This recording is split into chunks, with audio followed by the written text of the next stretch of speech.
You know, reviewing a poetry anthology is a bit like trying to fold a fitted sheet. No matter how carefully you go about it, there's always a rebellious corner sticking out, refusing to conform.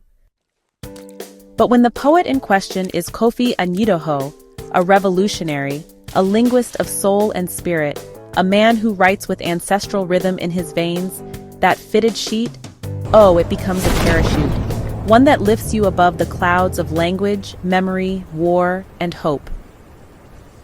So buckle up. Today, we're diving into a poetry collection that is as musical as it is mournful, as grounded in Ghana as it is global, and as wise as a grandmother's gaze.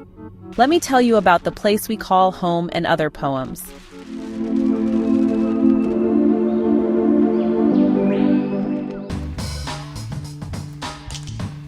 So this book, or should I say this journey, is split into 3 movements, not parts.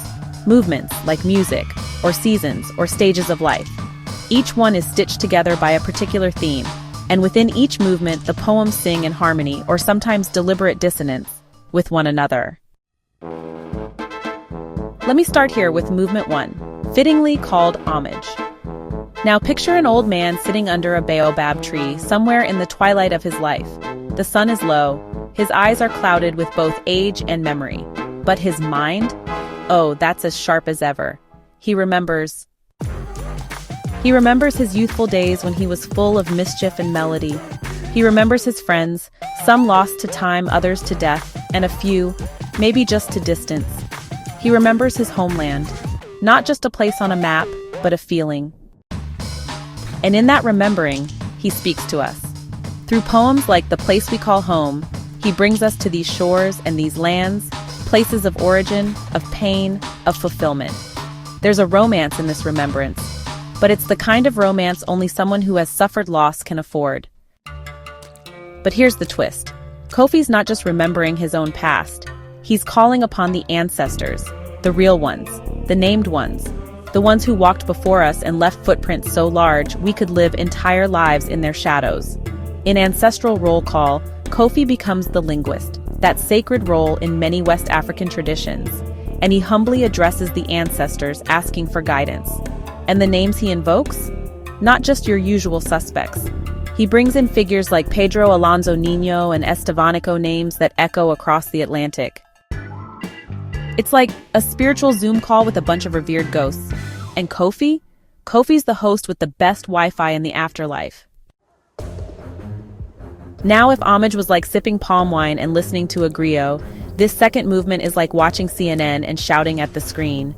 It's fiery, it's global, it's pissed off.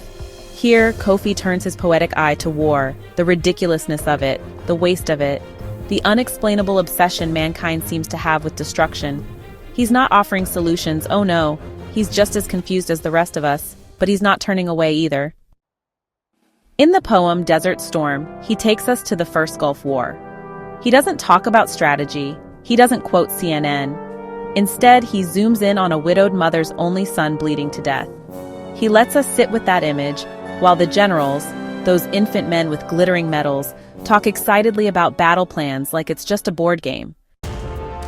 He calls out the hypocrisy of hero worship too. In Hero, he questions this shiny title we slap on broken soldiers, men walking around with cracked souls, while we give them medals for their trauma. Heroes, he says, but at what cost? In The Capital Gang, he drops a line that hit me in the gut. For the price of one unpleasant soul. They hijacked a nation's boast, ambushed a people's dream, and scattered a civilization's. Priceless heirlooms across the desert storm. Read that again, that's not poetry, that's a scalpel to power. And then comes 9/11, where Kofi doesn't just mourn, he hopes. He dares to say there will be time again for loving, for laughter, even if, at the moment, only the hurt remains. And then, in one of the boldest moves, he turns his poetic lens on Baghdad. Yes, the city. A whole poem dedicated to a city whose bones have been broken over and over again by war. But Kofi doesn't just talk about the American invasion. He reaches back to history. Hulagu, Shah Ismail, Suleiman, as if to say this madness didn't start yesterday. And he's right. The final movement, QuietTime. And if the first was about remembrance and the second about resistance, this one is about rest, but not just sleeping rest. The big one, the permanent one. Death, exile, loss, retirement, the final fade out. But here's what I love about Kofi. Even when he writes about death, he doesn't scare you. He writes it with the calm of someone who has made peace with his own mortality. There's no fear, just reflection. And yes, still hope. This section also mirrors movement 1, that cyclical nature of life. You are born, you remember, you rage, you fade, and in the end, you come home. It's poetic reincarnation. And Kofi doesn't just write it, he embodies it. By now, you're probably wondering what I'm talking about. What collection is this? Who is this linguistic wizard who can take on war, death, exile, ancestry, and still have room for hope? The book is The Place We Call Home and Other Poems by Kofi Anyidoho. Published in 2011 by Ayebia Clark Publishing, this 94-page collection is a masterpiece in 3 movements, wrapped in memory, anger, love, and above all, music. Now let me tell you why I love this book. One word, voice. Kofi writes like a man who's lived 10 lives. His poems are not just words on a page, they sing. They dance, they preach, they whisper. Sometimes they even shout. And his use of language? Revolutionary. He doesn't hyphenate compound words. He capitalizes each word in the compound. Crossroads, Dawn Dreams, Capital Gang. It's kind of jarring at first. But then you realize, oh, he wants you to see each word. Not just the meaning, but the collision of meanings. His formatting, too wide spacing, sudden breaks, it really mirrors the orality of African traditions. The poems feel performed, even when you're just reading them silently, which makes perfect sense because this book comes with 2 CDs. Yes, CDs. With Kofi himself reading the poems. And that is when the collection comes fully alive. The rhythms, the cadences, the incantatory tone, it all just clicks. In some poems, he starts with songs in his native language. Now, I didn't understand all the lyrics, but honestly, it didn't matter. The feeling came through. And that, I think, is the point of poetry, especially African poetry. You feel it before you analyze it.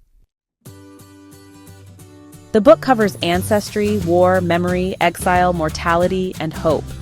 But underneath all that, there's this deep longing, a yearning to go back to something pure, something original, something home. It's not nostalgia, it's not escapism. It's a grounded, spiritual pull toward a center. And in every poem, whether it's about Baghdad or the baobab, that longing for home, it just radiates through. Kofi Anyidoho is not your everyday poet. He really is one of Ghana's foremost voices in contemporary African literature. A professor, an orator, a cultural custodian.